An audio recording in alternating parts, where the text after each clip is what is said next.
নমস্কাৰ আমাৰ বহুতৰ মাজত এটা ডাঙৰ প্ৰবলেম থাকে যে আমি এপ্লিকেশন লিখিব নাজানো আমি কোনো এজন ব্যক্তিলৈ যদি আমি কোনো এটা অফিচলৈ যদি এখন এপ্লিকেশন লিখিব লগা হয় তেনে ক্ষেত্ৰত আমাৰ বহুতো ছাত্ৰ ছাত্ৰীৰ মাজত অসুবিধাৰ সন্মুখীন হোৱা দেখিবলৈ পোৱা যায় আজিৰ এই ভিডিঅ'টোত মই এনে কিছুমান কথা কম যে এনে কিছুমান সেন্টেন্স স্ট্ৰাকচাৰ দিম এনে কিছুমান পইণ্টৰ কথা কম যিবোৰ পইণ্টৰ জৰিয়তে যিবোৰ সেন্টেন্স স্ট্ৰাকচাৰৰ জৰিয়তে আপুনি যিকোনো ব্যক্তিলৈ যিকোনো মুহূৰ্তত যিকোনো সময়ত আপুনি অতি সহজে এখন এপ্লিকেশন লিখিব পাৰিব আশা কৰো আপোনালোকে ভিডিঅটো স্কিপ নকৰাকৈ শেষলৈকে চাব আপোনালোকে এই স্ট্ৰাকচাৰখিনি ফলো কৰি যিকোনো ব্যক্তিলৈ আপুনি কলেজৰ প্ৰিন্সিপাললৈ হওক আপোনাৰ স্কুলৰ হেডমাষ্টাৰলৈ হওক বা আপুনি কোনো এজন ব্যক্তিলৈ বা কোনো ডেপুটি কমিশনাৰলৈ বা আপুনি কোনো চেয়াৰম্যান কোনো এমডি লৈ আপুনি অতি সহজে এই স্ট্ৰাকচাৰখিনি ফলো কৰি যিকোনো এপ্লিকেশন লিখিব পাৰিব আপুনি কোনো জবৰ কাৰণে এপ্লাই কৰিছে আপুনি এপ্লিকেশন লিখিবলৈ তেনে ক্ষেত্ৰতো আপুনি এই এপ্লিকেশনৰ স্ট্ৰাকচাৰখিনি ফলো কৰি আপুনি এপ্লিকেশনখন লিখিব পাৰিব আপুনি যদি ছুটিৰ কাৰণে এপ্লাই কৰিছে তেনে ক্ষেত্ৰতো আপুনি এই এপ্লিকেশনখন লিখিব পাৰিব ধৰক আপোনাৰ গাঁৱত কিবা কাৰণত ইলেক্ট্ৰিচিটিৰ অসুবিধা হ'ল বা আপোনাৰ গাঁৱত দলং ভাগিলে বা আপোনাৰ গাঁৱত ওয়াটাৰ সাপ্লাই দৰকাৰ হৈ আছে তেনে ক্ষেত্ৰতো আপুনি আপোনাৰ উদ্ধৰ্তম কৰ্তৃপক্ষলৈ যেতিয়া কোনো এখন এপ্লিকেশন লিখিব লগা হয় তেনে ক্ষেত্ৰতো আপোনালোকে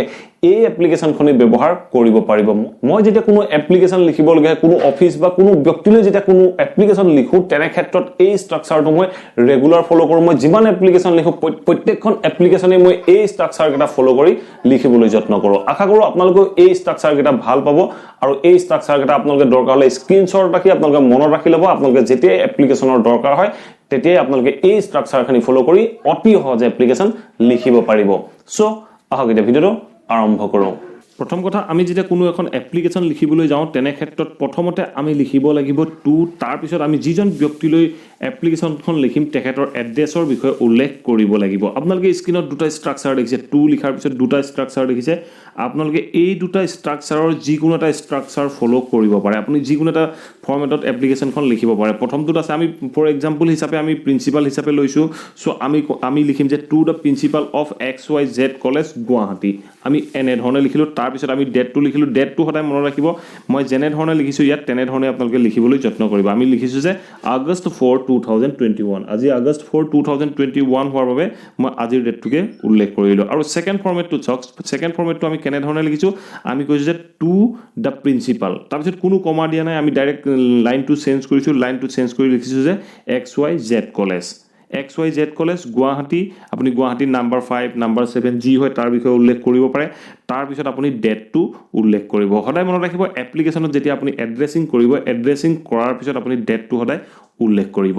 ইয়াৰ পিছত আমাক লাগিব সাবজেক্টটো আমি সাবজেক্টটো কেনে ধৰণে লিখিব লাগিব আমি সাবজেক্ট লিখিবলৈ যাওঁতে আমি বিভিন্ন ধৰণে লিখিব পাৰোঁ আমি যদি ছুটি বিচাৰি সাবজেক্ট লিখোঁ তেনে ক্ষেত্ৰত আমি ক'ব পাৰোঁ যে pray for a leave of 2 days pray for a leave of 5 days pray for a leave of 10 days এনে ধৰণে আপোনাক যিমান দিনৰ ছুটি দৰকাৰ হয় সিমান দিনৰ বিষয়ে আপুনি উল্লেখ কৰিব পাৰে ইয়াত মই আপোনালোকক এক্সাম্পলৰ বাবে 2 days বুলি লিখি থোৱা আছে জাস্ট লিখা আছে যে pray for leave of 2 days এনে ধৰণে লিখা আছে সো আপোনালোকে হয়তো নিশ্চয় দেখি আছে so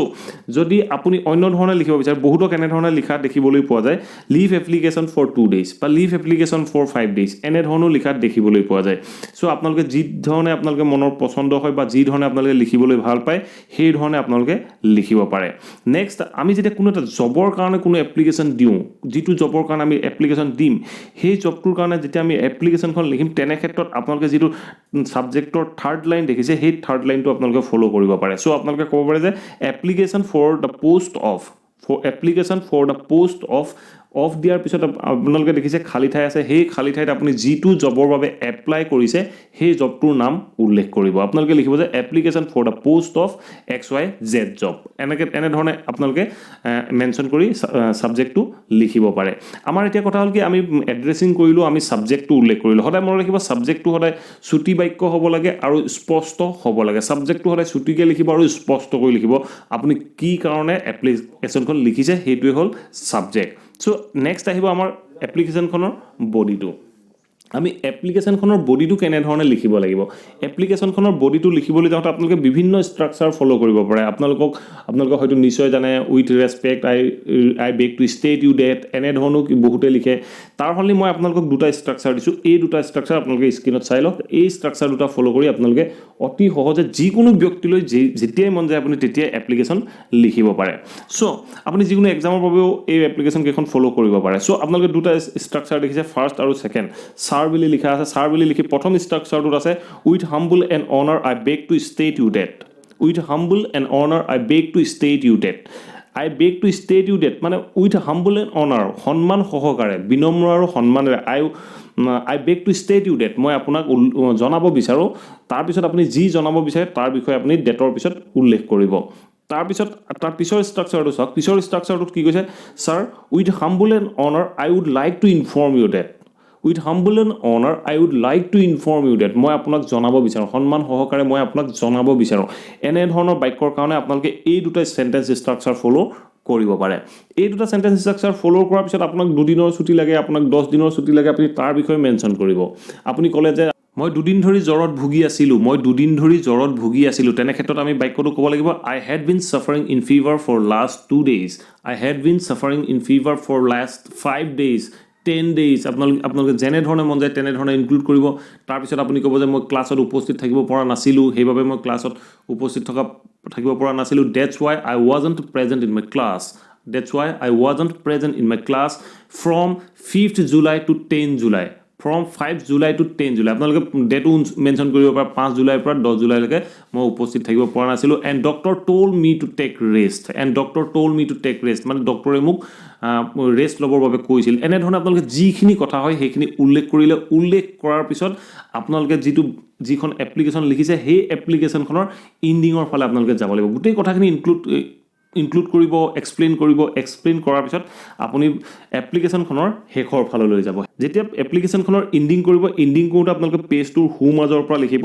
so' I request you kindly grant me the leave of 10 days leave of 2 days leave of 5 days যিমান দিন আপোনাৰ দৰকাৰ হয় বা আপোনাক গাঁৱত এটা ৱাটাৰ ছাপ্লাই দৰকাৰ হৈছে তেনে ক্ষেত্ৰত আপুনি লিখিব যে so' I request you kindly grant a water supply in our village এনেধৰণে আপুনি ক'ব পাৰে আপোনাক যেনেধৰণে দৰকাৰ হয় যি বস্তু দৰকাৰ হয় তাৰ বিষয়ে আপুনি কাইণ্ডলি গ্ৰাণ্টৰ পিছত যিটো দৰকাৰ হয় সেইটোৰ বিষয়ে উল্লেখ কৰিব চ' এনেধৰণে লিখাৰ পিছত আপুনি তাৰ পিছত লিখিব ইয়ৰ চিনচিয়াৰলি যদি আপুনি কলেজৰ প্ৰিন্সিপাললৈ লিখে স্কুলৰ হেডমাষ্টাৰলৈ লিখে তেনে ক্ষেত্ৰত ইয়ৰ চিনচিয়াৰলি তাৰপিছত আপুনি নাম লিখিব নাম লিখাৰ পিছত আপোনাৰ ক্লাছ লিখিব তাৰপিছত আপুনি ৰোল নম্বৰ লিখিব name class and roll number এই তিনিটা লিখাৰ পিছত আপুনি আপোনাৰ এপ্লিকেশ্যনখন সামৰিব পাৰে যদি আপুনি জব এপ্লিকেশ্যনৰ কাৰণে এপ্লাই কৰে বা আপুনি যিকোনো এপ্লিকেশ্যন গাঁৱত ৱাটাৰ ছাপ্লাই দৰকাৰ হৈছে তেনে ক্ষেত্ৰত আপুনি যিটো আমি মেইন বডি লিখিছিলোঁ মেইন বডি লিখাৰ পিছত আপুনি ক'ব পাৰে যে with humble and honour I would like to inform you that there is a water scarcity in our village that's why we need a water supplier in our village এনেধৰণে আপোনালোকে উল্লেখ কৰি এপ্লিকেশ্যনখনৰ আপোনালোকে বডিটো বনাব পাৰে আৰু যেতিয়া আপুনি এপ্লিকেশ্যনখন শেষ কৰোঁতে আপুনি লিখিব চ'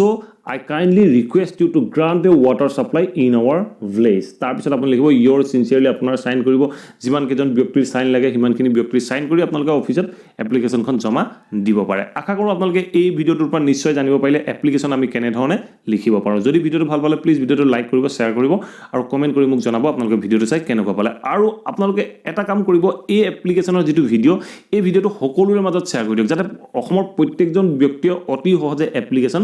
লিখিব পাৰে যদি চেনেলটো এতিয়াও সাবস্ক্ৰাইব কৰা নাই প্লিজ সাবস্ক্ৰাইব কৰি অল নটিফিকেশ্যন অন কৰি ল'ব thank you for watching this video'